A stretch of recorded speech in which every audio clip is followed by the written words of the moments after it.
তো আজ আমরা স্যামুয়েল টেলর কলেজে লেখা ডিজেকশন অ্যান্ড ওডের স্ট্যান্জা নাম্বার 8 এটা আমরা পড়তে চলেছি।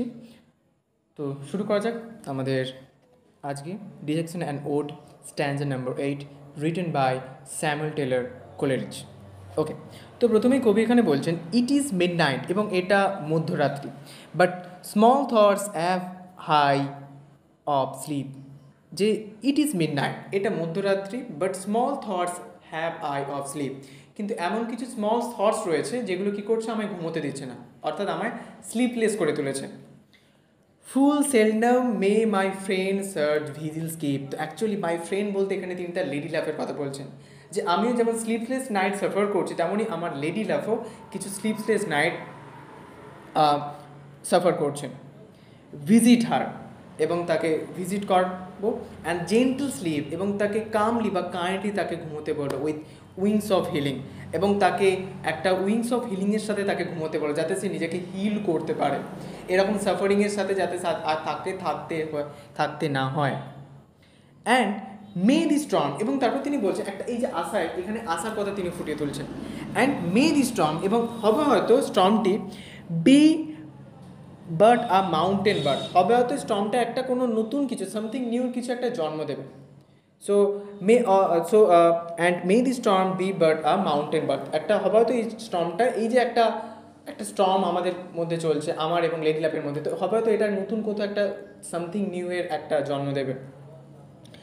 মে অল দ্য স্টার্স, এবং তিনি বলছেন যে অ্যাকচুয়ালি কি, মানে প্রকৃতিকে বলছেন কি করা দরকার, যে may all the stars hang bright above her dwelling, এবং তার ডুয়েলিং বলতে তার হাউসের ওপর দিয়ে স্টার্সগুলো টুইঙ্কলিং করবে। অ্যান্ড সাইলেন্ট, এবং তারা চুপচাপ থাকবে, as though they was the sleeping আর্থ, কারণ তারা নিস্তব্ধ, শান্ত, ঘুমন্ত পৃথিবীকে তারা দেখছে, তাই জন্যই তারা চুপচাপ থাকবে। With light heart may she rise, এবং খুবই লাইট হার্টেডলি তার লেডি লাভ ঘুম থেকে জেগে উঠবে, এবং গে ফ্যান্সি, এবং হ্যাপি ড্রিম তিনি দেখবেন, এবং চিয়ারফুল আইস, এবং তার চোখে এক প্রকার একটা আনন্দ জেগে উঠবে।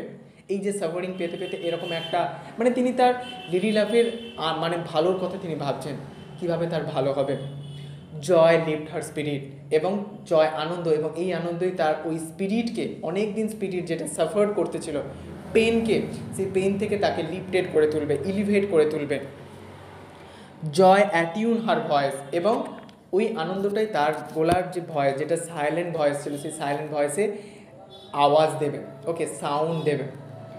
Two her many all things lie from pole to pole, মানে নর্থ টু সাউথ পোল, উত্তর থেকে দক্ষিণ, প্রায় সমস্ত কিছুই যেন তার কাছে জীবন্ত বলে মনে হবে, কারণ তার আগে তার কাছে সমস্ত কিছুই মনে হচ্ছিল যেন কোনো কিছুই পারপাস তিনি খুঁজে পাচ্ছেন না, কিন্তু এখন তিনি বলছেন যে উত্তর থেকে দক্ষিণ সমস্ত কিছুই যেন তার কাছে জীবন্ত বলে মনে হবে। দেয়ার লাইফ দ্য এডিং অফ হার লিভিং সোল, এবং তার লিভিং সোলের মধ্যে তাদের জীবনগুলো দুটো যে একটা ফ্লো, অর্থাৎ দুটো যে নদীর ফ্লো, সেই নদীর ফ্লোটা একটা স্ট্রিমের মধ্যে দিয়ে প্রবাহিত হবে। তারপর তিনি বলছেন O simple spirit, O simplistic spirit guided from above, এবং বলছে ও সিম্পল স্পিরিট, বলছে ভগবানকে বলছেন যে ভগবান আপনি যাতে ওকে গাইড করে থাকেন। Dear lady friend devoutest of my choice, এবং আমার মোস্ট ফার্ভেন্ট, অর্থাৎ most fervently chosen friend, my dear lady, thus mayst thou ever more rejoice, এবং তিনি বলছেন এক প্রকার একটা, মানে আশা করছেন যে আমার ডিয়ার লেডি যেন সবসময় আনন্দে থাকে, ফর এভার, এবং অলওয়েজ, সবসময় যেন আনন্দে তার মুখের মধ্যে, চোখের মধ্যে যেন দেখা দেয়, মানে আনন্দে সবসময় যেন থাকে, এরকম সাফারিং বা এরকম পেনের মধ্যে যেন আর আমার লেডি লাভকে থাকতে না হয়। এই বলে স্যামুয়েল টেলর কোলেরিজ তার এই যে ফেমাস যে পোয়েম ডিজেকশন অ্যান্ড ওড, এই কবিতাটি তিনি কমপ্লিট করলেন। তো তোমাদের কবিতাটা কেমন লাগলো অবশ্যই তোমরা কমেন্টে জানিও, এবং যদি তোমাদের কোনো প্রশ্ন থাকে অবশ্যই তোমরা কমেন্টে করো, আর তোমরা কোন ইউনিভার্সিটির আন্ডারে পড়াশোনা করছো সেটাও কিন্তু তোমরা কমেন্টে জানিও।